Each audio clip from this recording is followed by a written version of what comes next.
Fala, pessoal! Hoje estamos aqui para promover um bate-papo incrível e cheio de informações sobre a campanha de vacinação do Covid-19 no município de São Paulo. Essa é uma iniciativa dos alunos do 8º semestre do curso de Psicologia da Uninove para a disciplina de Epidemiologia e Saúde Coletiva, liderada pela professora Aline Almeida Martins. O nosso grupo é o Grupo 11 e é formado por Ana Paula Múcio, Débora Barbosa Santos, Eliton Nunes dos Santos, Lucas Galileu Pereira de Oliveira, Pamela Cristina Gama Gonçalves, Regiane Tominaga, Ritiele Cristina dos Santos Silva e Thaísa Dutra.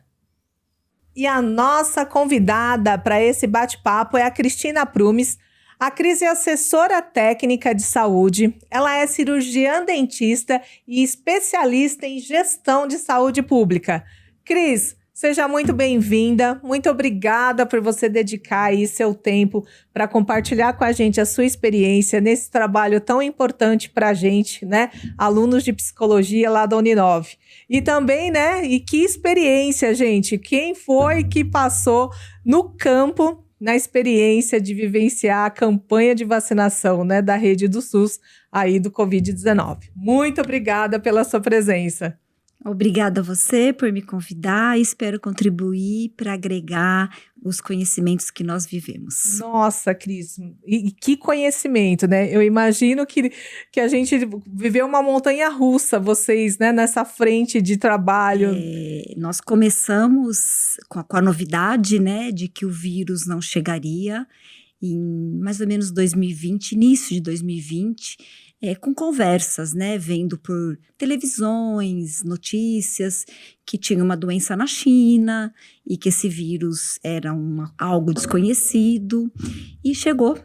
E chegou, né? Chegou e nos pegou bem de surpresa. A gente fala, né, do SUS, a participação do SUS, né, e o Brasil como uma referência aí de vacinação, então a gente imagina a grandeza e o tamanho da operação. Então, acho até para o pessoal que está assistindo a gente entender um pouquinho melhor, né? Eu queria que você dissesse para nós, né, qual foi a frente que você cuidou. Eu sei que não foi, né, toda a parte do município, embora você tivesse a visão do todo, mas teve alguma região em específica aqui de São Paulo que você atuou? Sim, na época eu fazia supervisão técnica em saúde na Zona Norte, em específico no território de Santana e Jaçanã. Um território muito grande, com 1.200.000 pessoas aproximadamente. Território gigante, né? Sim. Maior que muitos municípios de São Paulo. Então, foi um desafio, né? Porque o vírus chegou, como eu já disse, sem a gente conhecê-lo. Na verdade, até hoje, né? Nós não estamos íntimos, digamos assim, do vírus. Ele ainda está por aí. Exatamente. E pelas notícias, né? Pelos estudos, parece que veio para ficar, né? Um vírus mutante, como uma gripe. Lógico que no início houveram muitas mortes, né? No Brasil, sim, nós tivemos 700.000 mortes, né? Um número extremamente marcante que isso não vai apagar. Mas a vacinação chegou um pouco depois, mas a gente conseguiu bastante eficácia. A adesão no início foi muito grande e foi indo e até hoje a gente continua vacinando. O SUS, ele é preparado para enfrentar as endemias, né? Estamos acostumados, passamos pela febre amarela, que foi um desafio enorme também. Verdade. A febre amarela foi em 2017, se não me engano, mas assim, ela chegou de um dia para o outro, né? E iniciamos a vacinação de um dia para o outro, literalmente de um dia para o outro iniciamos a vacinação, mas uma endemia, uma pandemia, pelo menos em meus 35 anos de SUS, foi a primeira vez que eu passei por isso. E no momento eu comandava essa equipe, né, gigante, sim, mas assim, uma equipe estruturadíssima, de coração, que abraçou a causa, como cada pedacinho de São Paulo tinha o seu pessoal, o seu contingente, e fomos preparados em pouquíssimo tempo. E era isso que eu ia perguntar. Na verdade, foi nessa preparação? A preparação, acho que eu posso contar um pouquinho. Nós lutamos 1 ano sem vacina. Nós lutamos com a doença 1 ano sem a vacinação. Porque a vacinação estava, como todos sabem, sendo produzida. Exato. Sendo produzida exatamente por um vírus misterioso, que a eficácia era duvidosa. Sim. Mas nós não tínhamos escolha. E o SUS trabalha com isso, né?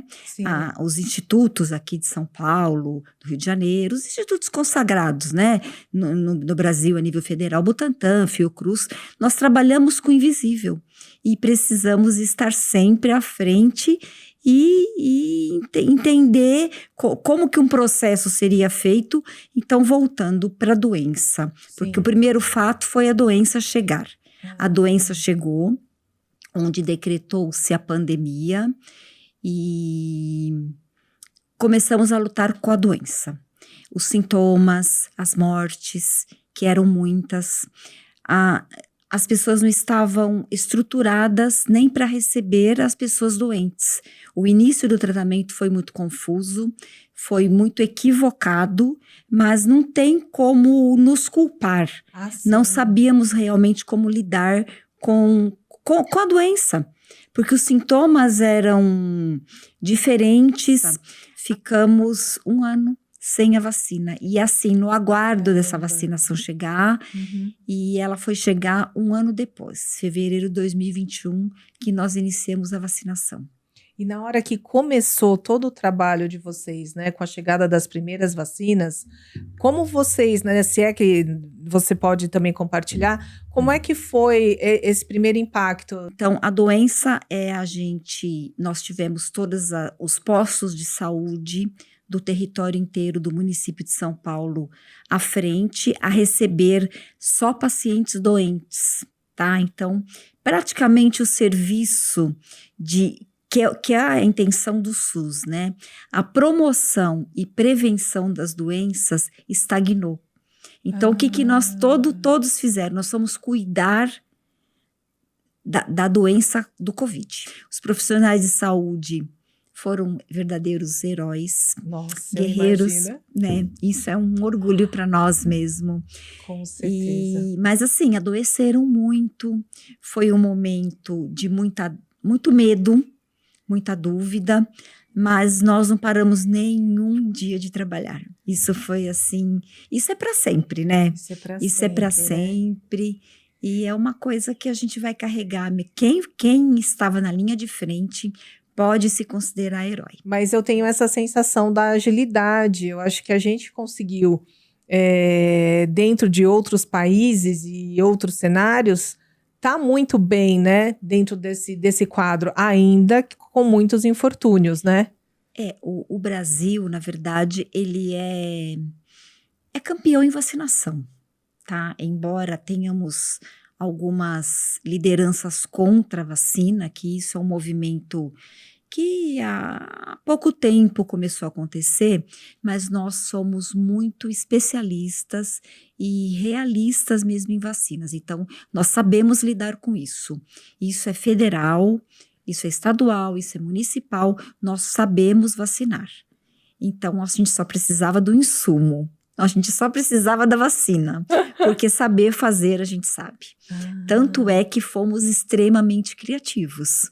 Além de opções dos postos de vacinações que vacinam todos os dias, nós tivemos também a possibilidade, né, foi nos permitido de criatividade para vamos vacinar multidões. Como faríamos isso? Em postos de saúde não é possível. Então, montamos os Mega Drives. Os Mega Drives, Trus, né? Que nós apelidamos assim. E o nosso aqui foi o Anhembi também. E isso foi para Santana, da minha região. E isso aqui, já quero dar um salve para a galera que ficou comigo, para minha equipe maravilhosa, que nós tivemos assim o privilégio e também tivemos todo o apoio da secretaria. Nós montamos o drive-thru Anhembi em 4 dias. Caramba. Na negociação com a SP Tours. Para a gente iniciar a vacinação, foi assim, uma coisa que emocionante para nós. Em 4, 5 dias, eu lembro que a primeira reunião com o presidente da SP Tours foi numa quarta-feira. Eu não vou esquecer disso nunca. Olha, na segunda-feira de manhã, já estávamos vacinando. Caramba. Nós passamos, foi feito toda uma tratativa, foi feito toda uma logística, envolveram CT, GCM, Secretaria de Educação, foi um mutirão da saúde, assim, uma coisa inacreditável. Primeiro dia também, onde abriu o Mega Drive, em que a gente começaram a entrar os carros com os idosos, né, aqueles filhos que iam levar os avós, os pais, e você via a ansiedade da vez deles chegarem, né, porque eles, primeiro, tínhamos que vacinar os 95 mais, então, tudo isso foi um mix de alegria, de alívio, eu não consigo descrever o sentimento. As pessoas levavam bolo para nós, porque assim, a equipe foi gigante. Na montagem do drive do Anhembi, nós passamos, como eu disse, 4 dias montando, nós trabalhamos de 24 horas. 24 horas ali, E né? montar e arrumar, lógico que as melhorias foram acontecendo, mas nós começamos sem saber. Vamos começar, só que dividindo, né, com várias divisões, cada um faz uma coisa. Mas ao dia que a vacina chegou, naquele carro escoltado, foi assim, e o primeiro mix, né, carro vindo, e a gente ali foi foi mágico. Aí começaram a entrar os carros, depois, né, conforme a idade, minha moto, bicicleta, só não podia entrar a pé, porque ali era obrigatório ser um veículo, que era um drive-thru, né? Sim, exato. Tinha que ser um veículo. Mas as pessoas iam de bicicleta, de moto, nós chegamos a ter, acho que, não me lembro muito bem, mas foi mágico. Foi mágico. Vai ter uma super história, né, Cris? Sim. Caramba! E me conta, né, também, se você puder compartilhar, assim, algumas situações que você falou, meu Deus do céu, que bateu o pânico para dizer assim, olha, eu não sei o que vai ser de mim. Eu tenho 2 situações que me marcaram, 3, bom, 4, muitas. Mas a primeira, que era antes da vacina, foi que eu já comentei do hospital de campanha. Sim. Quando eu fui visitar as instalações prévias, né? Antes dele receber os doentes, ele foi montado dentro do pavilhão de exposições. Então, eu acho que todo mundo tem a dimensão daquele tamanho. Eu não sei se vocês conseguem ter a dimensão daquilo vazio. Eu não tenho. Tá. Isso. Assim, então, é uma coisa absurda, ele já é enorme, né? Quando a gente então, vai você imagina ele vazio. Ai, Deus. Então, eu subi no mezanino e eu olhei e eu vi, quando eu vi ele de cima, né, com todo o acampamento, né, montado com as camas e as divisórias, eu imaginei aquilo lotado. Então já foi o primeiro choque. Foi o primeiro choque que eu também.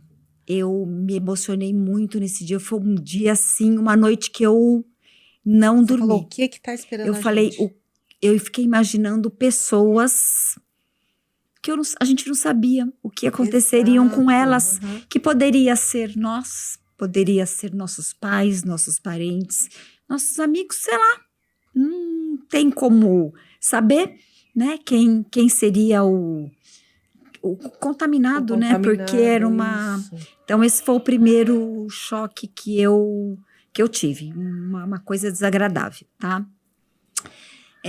Uma outra sensação que eu tive muito ruim foi quando teve a segunda onda. Já estávamos vacinando, mas essa foi uma coisa muito triste, onde nós a lotação dos hospitais estava tão dramática, quase a nível de 100%, que os hospitais particulares precisaram das vagas SUS para internar as pessoas. E nós não tínhamos vaga. Então, essa foi também uma situação que eu, como supervisora da época, passei, porque nós tínhamos que alugar morgue, que são as câmaras frias, né, onde os corpos ficam.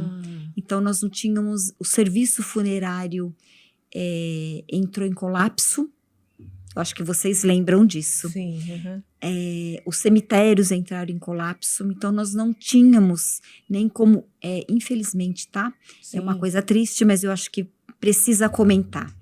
Faz parte da doença, né? Fez parte da história. Não tínhamos como enterrar a pessoa num fluxo normal, de uma morte, né? Sim. Fluxo, sai do hospital. Nós não tínhamos esse espaço. Então, esse aluguel do morgue mexeu muito comigo também. Nossa. Né? Porque não tinha... Mas foi também fugaz. Graças a Deus, as coisas foram acontecendo. E um cenário maravilhoso, que eu fiquei assim, foi uma coisa emocionante, mas linda. Foi a virada da vacina. Que em 6 meses, lembra que eu falei que a gente começou com 95 mais? Foi quando entrou a moçada, 18 mais. Aí foi... E a virada, eles chamaram de virada porque nós começamos num sábado, 18 horas, e terminaríamos num domingo às 18 horas. Isso foi só um momento, porque nós ficamos 24 horas no radar da vacinação, com os drives abertos e filas. Mas sabe aquela fila... Sim, eu me lembro que te deixa... Que te deixa feliz, porque fila incomoda. Sim, mas essa nesse caso, fila, né? Do nosso drive em Embi, a fila ia até o Espéria pela Marginal. Exato. Nossa, mas que horror. Não, maravilhoso. A molecada estava no carro esperando para ser vacinado. Para nós, isso foi muito marcante. Você acha que a pandemia, ela foi um marco, assim, para dizer assim, gente, a gente é capaz de muito mais, a gente consegue entregar para a população muito mais. É a superação. Superação, a superação, né? Eu acho que é essa palavra. Superação. A superação. É a boa vontade, é a dignidade e é o SUS, né? A integralidade, universalidade, integralidade e a equidade, é isso que importa. Se a gente conseguir tirar o SUS do papel, como nós fizemos acontecer na pandemia, tudo vai dar certo. Gente. Bacana, né? Muito. Eu sou apaixonada, né? Eu sou suspeita para falar. Muito legal. Cris, e ainda complementando todo esse trabalho que você falou, né? Todo o seu acompanhamento aí da campanha de vacinação. Hoje, né, se a gente olhar o boletim, acho que o último boletim aqui no site do Vacinômetro, a gente está aí já em 41 milhões, né, no município de São Paulo, de vacinas aplicadas. Isso é uma super vitória, né? É uma super vitória porque na época, conforme as vacinações iam acontecendo, a gente via na mídia aqueles mapinhas coloridos. Isso. E São Paulo sempre estava à frente. E se a gente pensar em fazer uma proporção, uma conta rápida do que temos de habitantes no Brasil e de que nós temos de imunizados em São Paulo, nós estamos à frente mesmo com 41 milhões de doses, né? Então, uma vitória, né? É uma vitória. Caramba, hein? Viver isso é único. Não sei nem o que terminar aqui com ela, gente. Não foi bacana por ser uma doença tão grave, sim, mas foi uma experiência ímpar. Acho que eu termino assim, dizendo isso. Uma experiência ímpar. Cris, eu agradeço muito sua participação aqui pra gente. Acho que vai enriquecer muito, né, para o pessoal que está assistindo a gente aí, nessa turma maravilhosa aí de psicologia, né, que é a turma que eu tô, né, que você, com seu conhecimento, tem agregado aí para vocês que estão assistindo a gente. Então, muito obrigado pela sua participação, dedicação, ter cedido seu tempo e sua experiência aqui com a gente. Eu que agradeço o convite, espero ter contribuído um pouquinho, né? A gente tem muita história para contar, mas essa foi uma das que a gente nunca vai esquecer. Mas estou à disposição. Obrigada, viu? Cris.